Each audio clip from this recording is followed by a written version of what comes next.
उनलाई डर के मात्र हो भने फेरि पनि देउबा र केपी ओली मिलेर अब देउबा प्रधानमन्त्री बन्ने स्थिति आउला कि भन्ने डर चाहिँ यिनलाई छ। यता तेजोबत्त गरिएको छ, डर त्रास त सबै नेताहरूलाई छ नै अहिले। किनभने कुन बेला अब यति हतियार बाहिर गइसकेका छन् कि 1200 भनिएकोमा 12,000 भन्दा बढी हतियारहरू बाहिर पुलिसका लुटिएको भन्ने कुरा पनि आइरहेको छ, जुन निकै डरलाग्दो छ। र यो अवस्थामा यति धेरै हतियारहरू बाहिर हुँदाखेरि निष्पक्ष चुनाव हुन सक्ने सम्भावना पनि छैन।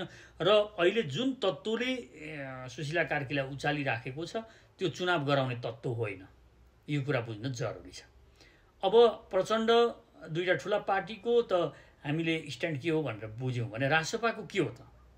रासपाको चाहिँ अलिक फरक खालको छ। तपाईँहरूलाई लाग्ला रासपा चुनावमा जान खोजेको हो कि अथवा संसद पुनर्स्थापित गर्न चाहेको हो कि के हो भन्दा पनि यिनीहरू के चाहन्छन् भने यिनीहरू अब यो सरकार पल्टाउने, अहिले यो चाहिँ एउटा यिनको मात्र होइन, यो रासपाको मात्र होइन, राप्रपा पनि यही चाहन्छ। यो सरकारलाई पल्टाएर अराजकता, फेरि अर्को एउटा अराजकता सिर्जना गरेर यो चाहिँ राप्रपा अर्थात् राजावादी र रासपाको अहिलेको सोच हो, यो सरकारलाई गिराउने, यो सरकार गिराएर अनि हाम्रो अथवा रासपाको नेतृत्वमा सरकार बनाउने भन्ने यिनीहरूको, र उतापट्टि राप्रपाको पनि त्यही छ। सम्भवतः उनीहरूकै कोही मान्छे प्रधानमन्त्री बनेर सरकार बनाउने भन्ने सोचमा उनीहरू पनि छन्। त्यसकारण यिनीहरू पनि चुनाव चाहँदैनन्, यो सरकार मात्र असफल गराउन चाहन्छन्। त्यसैको लागि अहिले डम्फु बजाइएको छ। बडो यथास्थितिवादी शक्तिसँग यिनीहरू पनि मिलेका छन्।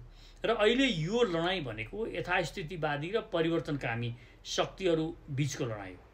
यथास्थितिवादी शक्तिहरूमा सबैभन्दा प्रगतिशील को हो भन्ने कुरा पनि आउँछ र को राष्ट्रवादी हो भन्ने कुरा पनि आउँछ। यो अहिलेको यथास्थितिवादीहरूमा राष्ट्रवादी शक्ति भनेको केपी ओली हो। केपी ओलीलाई इन्डिया सिद्ध्याउन चाहन्छ। र परिवर्तनकारी शक्तिहरूमा अहिले नयाँ पार्टीहरू पनि देखिएनन्। जस्तो अहिले नयाँ जो हामीले सोचिरहेका छौँ नयाँहरू, हर्कजीहरू भनिएको छ, उहाँहरू पनि राजनीति नबुझेका यो गुका किराहरू जस्तो लाग्यो मलाई चाहिँ। गुमा किरा भुनभुनाए जस्तो भुनभुनाउने, त्यो तत्काल प्रतिक्रियाहरू हेरेर भुनभुनाउने कुनै राजनीतिक चेतना नभएका मानिसहरूको ग्याङ मात्र हो त्यो। तिनीहरूलाई राजनीति केही पनि थाहा छैन। तिनीहरू भन्छन् बालेनले सब बनाइराखेको छ। यति मूर्ख, यति निकम्मा मानिसहरू छन् यिनीहरू कि राजनीति नबुझ्नेहरू। बालेनले केही पनि बनाएका छैनन्। बालेनले एउटा गृहमन्त्री किनभने बनाउन सके, त्यो ठुलो कुरा हो। अरू कोही पनि बालेन बनाउन सकिरहेका छैनन् र बनाउनेवाला पनि छैनन्। बालेनले यो कुरा बुझे हुन्छ। बालेनले मन्त्री बनाउनमा कसैको सिफारिस गर्नेवाला छैनन्। हो, प्रधानमन्त्रीमा उनको नाम प्रयोग भयो किनभने सबै जेन्जीहरूले, युवाहरूले उनलाई नै आशा गरेर हेरेका थिए र उनले सिफारिस गरिदिएपछि त्यो सर्वस्वीकार्य हुन्छ भन्ने सेनाको इच्छा पनि थियो। र यो वितण्डा मचाउने बालेन पनि होइन। बालेन परिवर्तनकारी शक्ति हुन् र भोलिका दिनमा अब यो देशमा परिवर्तनको सम्भाग कोही बन्न सक्छ भने त्यो बालेन बन्न सक्छ। यिनीहरूले विदेशी ट्याग लगाएर बालेनको तेजोबत्त गर्न खोजिरहेका छन्। तथापि पनि म चाहिँ, मेरो ब्रह्मले चाहिँ यो देख्दैन।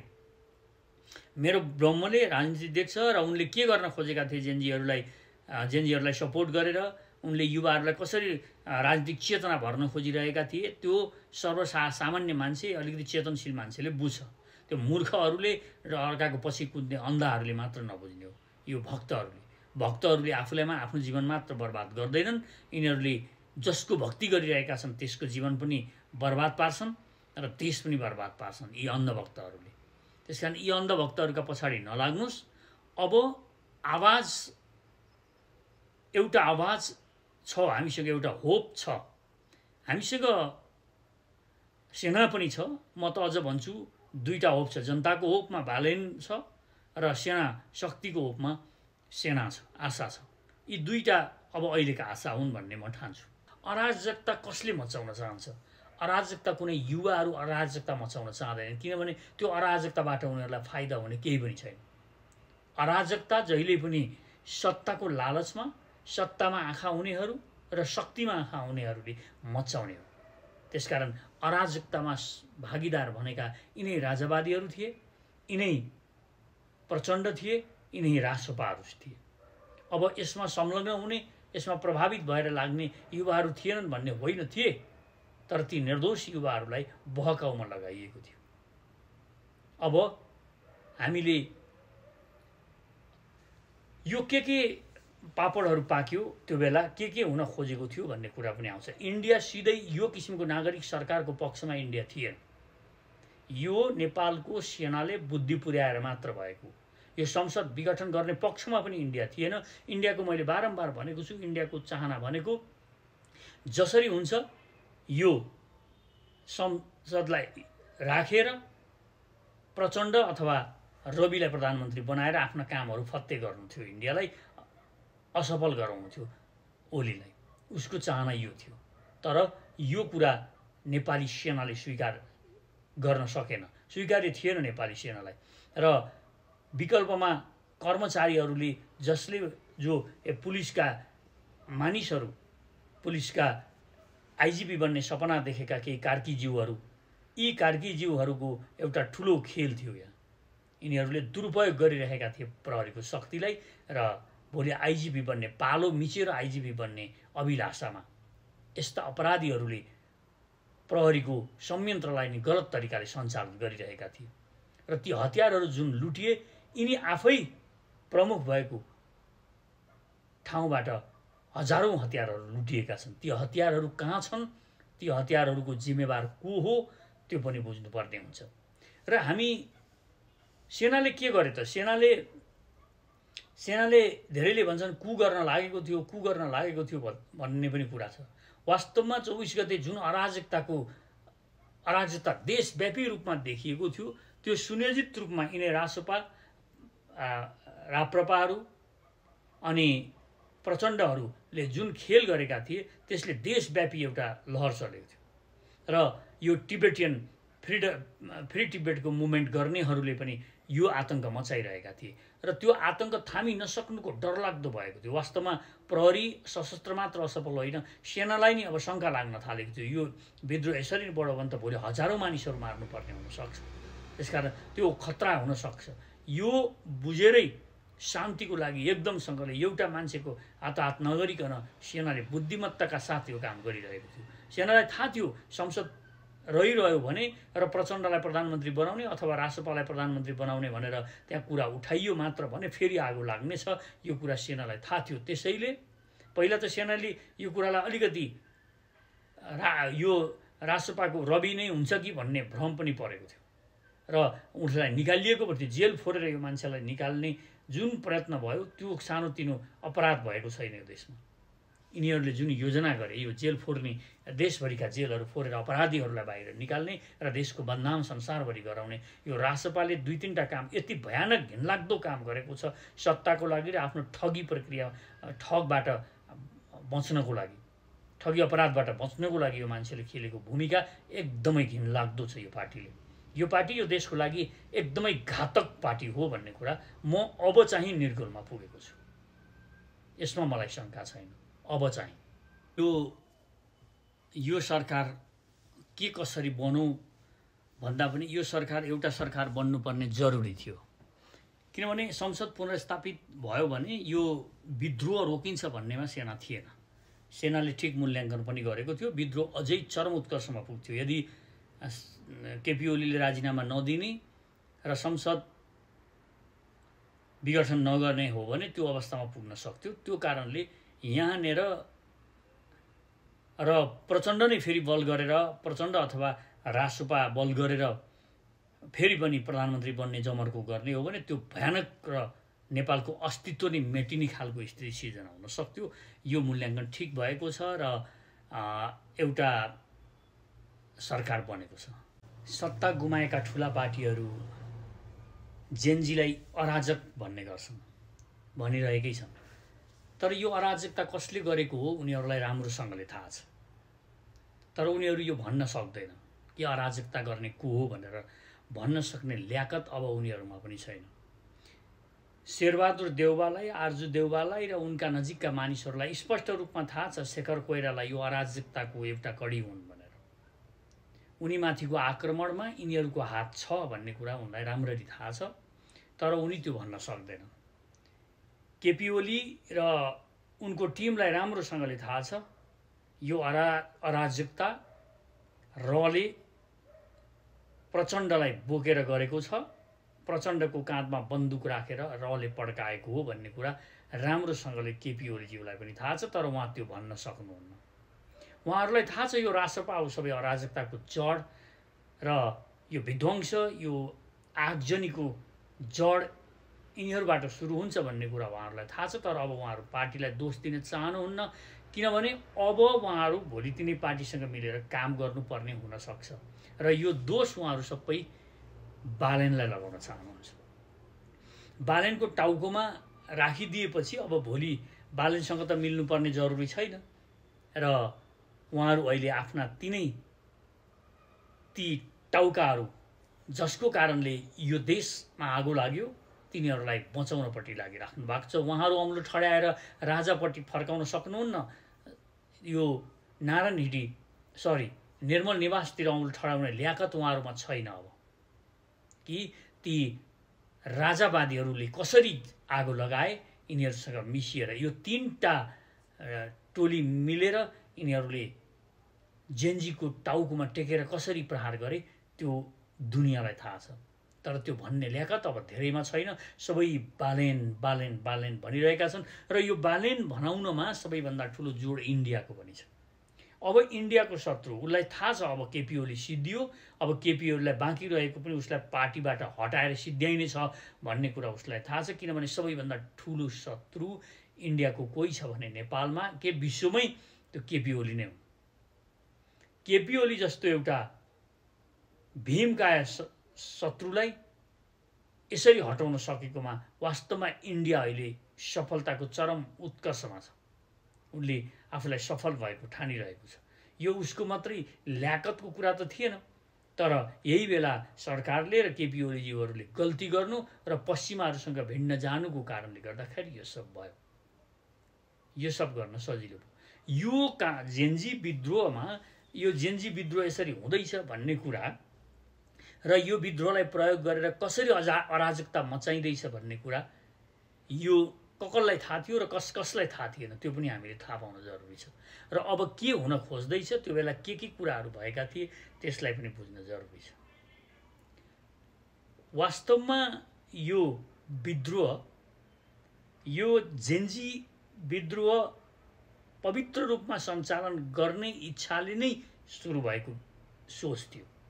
यो देशको भ्रष्टाचारबाट साराका सारा देशवासीहरू आजित थिए र युवाहरू पनि आफ्नो आक्रोश सडकमा पोख्न चाहन्थे। किनभने यो देशमा सबैभन्दा आइसोलेट गरिएको, सबैभन्दा खेदिएको कुनै एउटा पुस्ता थियो भने त्यो जेन्जी पुस्ता नै थियो, जो विदेशमा जानु पर्थ्यो, जो पढाइसकेर के गर्ने, भविष्यमा के गर्ने भन्ने कुनै निश्चितता थिएन, रोजगारीको कुनै ग्यारेन्टी थिएन, उसले विदेश जानुपर्ने उसको बाध्यता थियो।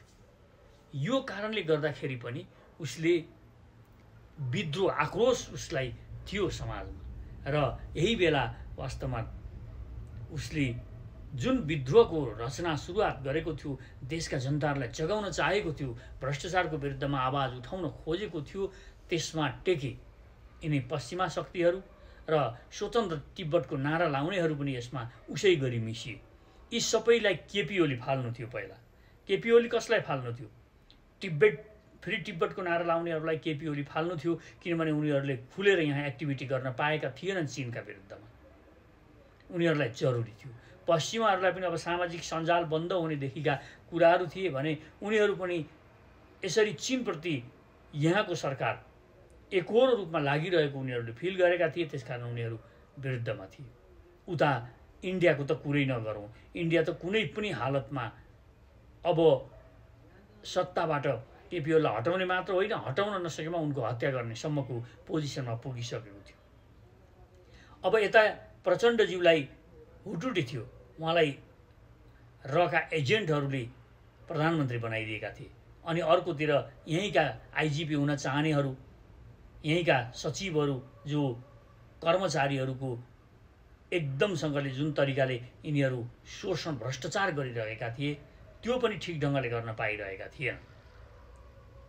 अब यो सबै कुराहरू, धेरै कुराहरूको अप्ठ्यारो स्थिति सिर्जना भइरहेको थियो।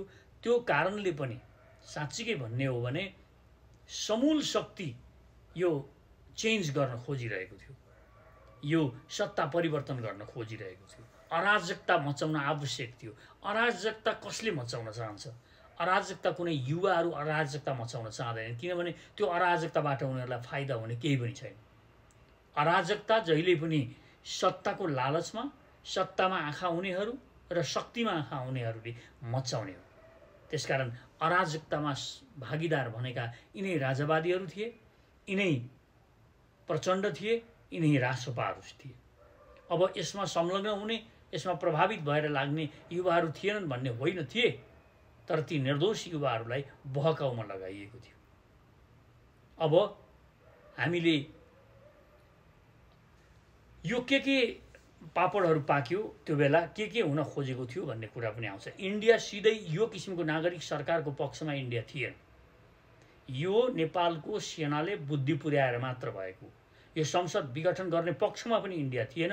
इन्डियाको मैले बारम्बार भनेको छु, इन्डियाको चाहना भनेको जसरी हुन्छ यो संसदलाई राखेर प्रचण्ड अथवा रविलाई प्रधानमन्त्री बनाएर आफ्ना कामहरू फत्ते गर्नु थियो, इन्डियालाई असफल गराउनु थियो ओलीलाई। उसको चाहना यो थियो। तर यो कुरा नेपाली सेनाले स्वीकार गर्न सकेन, स्वीकार्य थिएन नेपाली सेनालाई। र विकल्पमा कर्मचारीहरूले जसले जो पुलिसका मानिसहरू, पुलिसका आइजिपी बन्ने सपना देखेका केही कार्कीज्यूहरू, यी कार्कीज्यूहरूको एउटा ठुलो खेल थियो यहाँ। यिनीहरूले दुरुपयोग गरिरहेका थिए प्रहरीको शक्तिलाई र भोलि आइजिपी बन्ने, पालो मिचेर आइजिपी बन्ने अभिलाषामा यस्ता अपराधीहरूले प्रहरीको संयन्त्रलाई नि गलत तरिकाले सञ्चालन गरिरहेका थिए। र ती हतियारहरू जुन लुटिए, यिनी आफै प्रमुख भएको ठाउँबाट हजारौं हतियारहरू लुटिएका छन्। ती हतियारहरू कहाँ छन्, ती हतियारहरूको जिम्मेवार को हो, त्यो पनि बुझ्नुपर्ने हुन्छ। र हामी सेनाले के गरे त? सेनाले धेरैले भन्छन् कु गर्न लागेको थियो भन्ने पनि कुरा छ। वास्तवमा 24 गते जुन अराजकता देशव्यापी रूपमा देखिएको थियो, त्यो सुनियोजित रूपमा यिनै रासपा, राप्रपाहरू अनि प्रचण्डहरूले जुन खेल गरेका थिए, त्यसले देशव्यापी एउटा लहर चलेको थियो। र यो टिबेटियन फ्री टिबेटको मुभमेन्ट गर्नेहरूले पनि यो आतंक मचाइरहेका थिए। र त्यो आतंक थामी नसक्नुको डरलाग्दो भएको थियो। वास्तवमा प्रहरी सशस्त्र मात्र असफल होइन, सेनालाई नि अब शङ्का लाग्न थालेको थियो। यो विद्रोह यसरी नै बढ्यो भने त भोलि हजारौं मानिसहरू मार्नुपर्ने हुनसक्छ। त्यसकारण त्यो खतरा हुनसक्छ। यो बुझेरै शान्तिको लागि एकदमसँगले एउटा मान्छेको हात नगरिकन सेनाले बुद्धिमत्ताका साथ यो काम गरिरहेको थियो। सेनालाई थाहा थियो संसद रहिरह्यो भने र प्रचण्डलाई प्रधानमन्त्री बनाउने अथवा रासपालाई प्रधानमन्त्री बनाउने भनेर त्यहाँ कुरा उठाइयो मात्र भने फेरि आगो लाग्नेछ, यो कुरा सेनालाई थाहा थियो। त्यसैले पहिला त सेनाले यो कुरालाई अलिकति यो रासपाको रवि नै हुन्छ कि भन्ने भ्रम पनि परेको थियो र उसलाई निकालिएको थियो। जेल फोरेर यो मान्छेलाई निकाल्ने जुन प्रयत्न भयो, त्यो सानोतिनो अपराध भएको छैन यो देशमा। यिनीहरूले जुन योजना गरे, यो जेल फोर्ने, देशभरिका जेलहरू फोरेर अपराधीहरूलाई बाहिर निकाल्ने र देशको बदनाम संसारभरि गराउने, यो रासपाले 2-3टा काम यति भयानक घिनलाग्दो काम गरेको छ सत्ताको लागि र आफ्नो ठगी प्रक्रिया, ठगबाट बच्नको लागि, ठगी अपराधबाट बच्नको लागि यो मान्छेले खेलेको भूमिका एकदमै घिनलाग्दो छ। यो पार्टीले, यो पार्टी यो देशको लागि एकदमै घातक पार्टी हो भन्ने कुरा म अब चाहिँ निर्गुणमा पुगेको छु। यसमा मलाई शङ्का छैन। अब चाहिँ यो सरकार के कसरी बनौँ भन्दा पनि यो सरकार एउटा सरकार बन्नुपर्ने जरुरी थियो। किनभने संसद पुनर्स्थापित भयो भने यो विद्रोह रोकिन्छ भन्नेमा सेना थिएन। सेनाले ठिक मूल्याङ्कन पनि गरेको थियो। विद्रोह अझै चरम उत्कर्षमा पुग्थ्यो यदि केपी ओलीले राजीनामा नदिने र संसद विघटन नगर्ने हो भने त्यो अवस्थामा पुग्न सक्थ्यो। त्यो कारणले यहाँनिर र प्रचण्ड नै फेरि बल गरेर, प्रचण्ड अथवा रासपा बल गरेर फेरि पनि प्रधानमन्त्री बन्ने जमर्को गर्ने हो भने त्यो भयानक र नेपालको अस्तित्व नै मेटिने खालको स्थिति सिर्जना हुन सक्थ्यो। यो मूल्याङ्कन ठिक भएको छ र एउटा सरकार बनेको छ। अब यो सरकारले के गर्छ र चुनाव गर्न सक्छ कि सक्दैन र अहिलेका पार्टीहरूले जुन अडान लिइरहेका छन् त्यो के हो, त्यसलाई कसरी बुझ्ने भन्ने कुरा पनि प्रमुख कुरा हो। मुख्यतया दुईटा ठुला पार्टीहरूले यसलाई यो सरकारलाई मानेका छैनन्, यो कु हो भन्ने अर्थमै उनीहरूले बुझेका छन् र अब हामीले संसद पुनर्स्थापना गर्नुपर्छ भन्ने यिनीहरूको माग छ। संसद पुनर्स्थापित भयो भने के हुन्छ भन्दा पनि पुरानै खेल सुरु हुन्छ भन्ने हो। अब प्रचण्डले यसलाई अलिक फरक दृष्टिकोण राखेका छन्, होइन चुनावमा जानुपर्छ भन्ने। अब उनको यो दोग्ला खालको चरित्र हो यो चाहिँ। भोलि हामी जेनजीको त समर्थनमै थियौँ, हामी त जानै चाहन्थ्यौँ भन्ने हो, तर उनी पनि वास्तवमा भित्रभित्र चाहिँ संसद पुनर्स्थापित भएकै चाहन्छन्, त्यो नै हेर्न चाहन्छन्। उनलाई डर के मात्र हो भने फेरि पनि देउबा र केपी ओली मिलेर अब देउबा प्रधानमन्त्री बन्ने स्थिति आउला कि भन्ने डर चाहिँ यिनलाई छ। यता तेजोबत्त गरिएको छ, डर त्रास त सबै नेताहरूलाई छ नै अहिले। किनभने कुन बेला अब यति हतियार बाहिर गइसकेका छन् कि 1200 भनिएकोमा 12,000 भन्दा बढी हतियारहरू बाहिर पुलिसका लुटिएको भन्ने कुरा पनि आइरहेको छ, जुन निकै डरलाग्दो छ। र यो अवस्थामा यति धेरै हतियारहरू बाहिर हुँदाखेरि निष्पक्ष चुनाव हुन सक्ने सम्भावना पनि छैन। र अहिले जुन तत्त्वले सुशीला कार्कीलाई उचालिराखेको छ त्यो चुनाव गराउने तत्त्व होइन, यो कुरा बुझ्न जरुरी छ। अब प्रचण्ड दुईटा ठुला पार्टीको त हामीले स्ट्यान्ड के हो भनेर बुझ्यौँ भने रासपाको के हो त? रासपाको चाहिँ अलिक फरक खालको छ। तपाईँहरूलाई लाग्ला रासपा चुनावमा जान खोजेको हो कि अथवा संसद पुनर्स्थापित गर्न चाहेको हो कि के हो भन्दा पनि यिनीहरू के चाहन्छन् भने यिनीहरू अब यो सरकार पल्टाउने, अहिले यो चाहिँ एउटा यिनको मात्र होइन, यो रासपाको मात्र होइन, राप्रपा पनि यही चाहन्छ। यो सरकारलाई पल्टाएर अराजकता, फेरि अर्को एउटा अराजकता सिर्जना गरेर यो चाहिँ राप्रपा अर्थात् राजावादी र रासपाको अहिलेको सोच हो। यो सरकारलाई गिराउने, यो सरकार गिराएर अनि हाम्रो अथवा रासपाको नेतृत्वमा सरकार बनाउने भन्ने यिनीहरूको, र उतापट्टि राप्रपाको पनि त्यही छ। सम्भवतः उनीहरूकै कोही मान्छे प्रधानमन्त्री बनेर सरकार बनाउने भन्ने सोचमा उनीहरू पनि छन्। त्यसकारण यिनीहरू पनि चुनाव चाहँदैनन्, यो सरकार मात्र असफल गराउन चाहन्छ। त्यसैको लागि अहिले डम्फु बजाइएको छ। बडो यथास्थितिवादी शक्तिसँग यिनीहरू पनि मिलेका छन्। र अहिले यो लडाइँ भनेको यथास्थितिवादी र परिवर्तनकामी शक्तिहरू बिचको लडाइँ हो। यथार्थवादी शक्तिहरूमा, यथास्थितिवादी शक्तिहरूमा सबैभन्दा प्रगतिशील को हो भन्ने कुरा पनि आउँछ र को राष्ट्रवादी हो भन्ने कुरा पनि आउँछ। यो अहिलेको यथास्थितिवादीहरूमा राष्ट्रवादी शक्ति भनेको केपी ओली हो। केपी ओलीलाई इन्डिया सिद्ध्याउन चाहन्छ र परिवर्तनकारी शक्तिहरूमा अहिले नयाँ पार्टीहरू पनि देखिएनन्। जस्तो अहिले नयाँ जो हामीले सोचिरहेका छौँ नयाँहरू, हर्कजीहरू भनिएको छ, उहाँहरू पनि राजनीति नबुझेका यो गुका किराहरू जस्तो लाग्यो मलाई चाहिँ।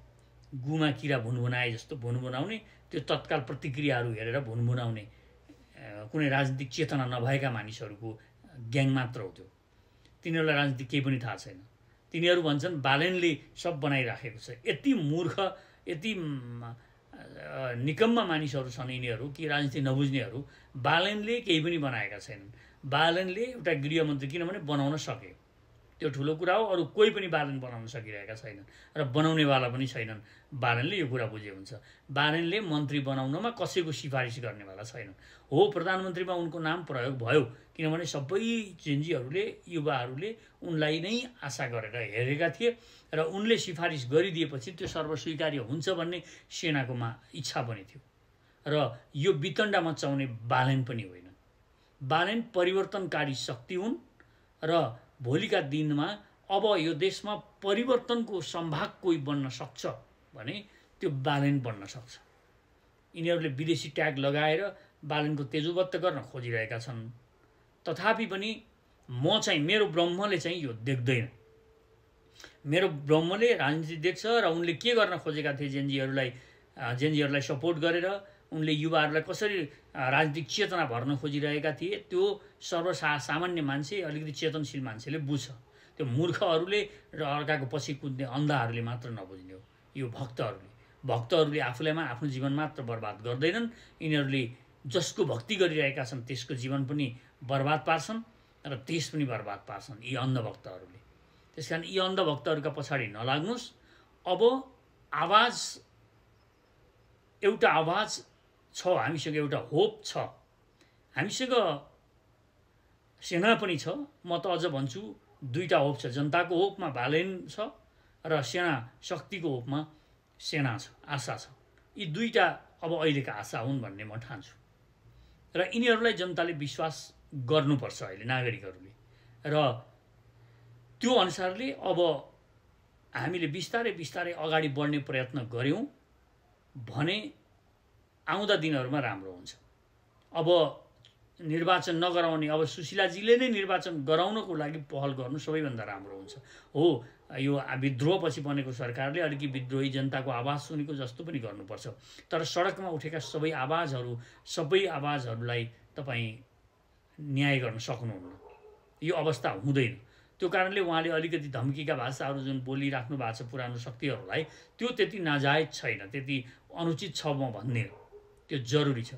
तर इगो राख्नु हुँदैन। जसरी हुन्छ चुनाव गराउनेमा देशलाई एउटा अलिकति गन्तव्यतिर लानेमा, अगाडि बढाउनेमा बल गर्नुपर्छ। यो संविधान कुनै पनि हालतमा कोल्याप्स हुन दिनु हुँदैन। यो सबैले यसैमा बल गर्नुपर्छ। र राजावादीहरू यिनीहरू त बारम्बार भन्ने पनि गर्छन् राजा हुँदैन भने यो देशै रहनुपर्ने जरुरी छैन भन्छन्। अब यिनीहरूसँग तर्क गर्नुको कुनै पनि तुगै छैन। यिनीहरू र जो यसो भन्छ यिनीहरू सिधै यिनीहरूलाई डन्डा हानेर इन्डियातिर खेदै हुन्छ। तिमीहरू जाऊ, जसलाई देश बेच्न खोजिरहेका छौ त्यतै जाऊ तिमीहरू। यो देश हामीलाई चाहिन्छ। यो देशको लागि हामी लड्छौँ। यो देश मातृभूमिको लागि हामी मर्नु पऱ्यो भने मर्छौँ। तिमीहरूलाई देश चाहिँदैन भने तिमी छोडेर जाऊ, राजा ल्याऊ र जाऊ। तर के बुझ्न जरुरी छ भने राजाले पनि केही कुरा बुझिसकेका छन्। ज्ञानेन्द्रले अहिले चाहिँ आएर ज्ञानेन्द्रले बुझेको मान्छु। उनले एयरपोर्टमा जुन बेला उनी जनता गाडीबाट निस्केर हात उठाइकन जनताको स्वागत खाइरहेका थिए, त्यो बेला यिनलाई केही पनि थाहा थिएन। त्यो बेला यिनका मान्छे, यिनका वरिपरिका र इन्डियन जासुस गुप्तचरहरूले, रका एजेन्टहरूले उकासिरहेका थिए।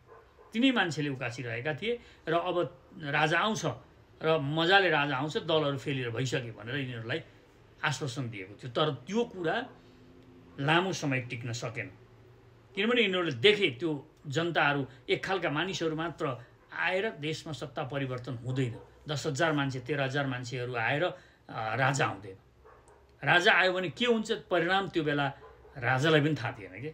आएपछि सेनाले राख्यो, सेनाले ठोक्यो। धेरै मान्छे भन्थे नि त, सेनाले मेरो जनताको नासो मैले जनतालाई सुम्पिएँ भनेर उनले गएका हुन्।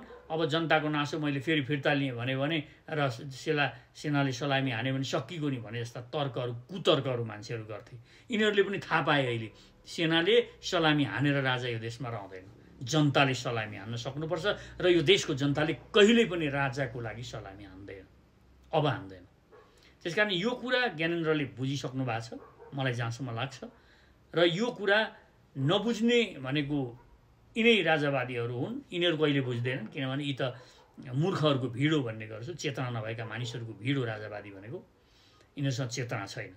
त्यसैले राजाले बुझेका छन्। त्यसैले उनले आफूलाई पूर्व राजा भनेर लेखेका छन्। अब म राजा बन्दिनँ भनेको हो। उनले श्री 5 पनि लेख्न छोडिसकेका छन्। अब मलाई राजा बन्नु छैन र राजा बन्न खोजेँ मैले भने मेरो हालत त्यो फ्रान्सका राजाहरूकै जस्तो हुन्छ, टाउको काटिन्छ भन्ने कुरा, लुई सोरौकै जस्तो हुन्छ भन्ने कुरा यिनले बुझे। अब यो जेन्जी आन्दोलनपछि चाहिँ बुझेका छन्। त्यसकारण उनले यो सबै छोडेको मैले मानेको छु। त्यसकारण राजाको किस्सा खतम भएको छ यो जेन्जी आन्दोलन पछि। सबभन्दा मुख्य कुरा अब ढोल त अलिअलि बजाइरहेका छन् राजावादीहरू, त्यो यिनीहरूको बाध्यता हो। किनभने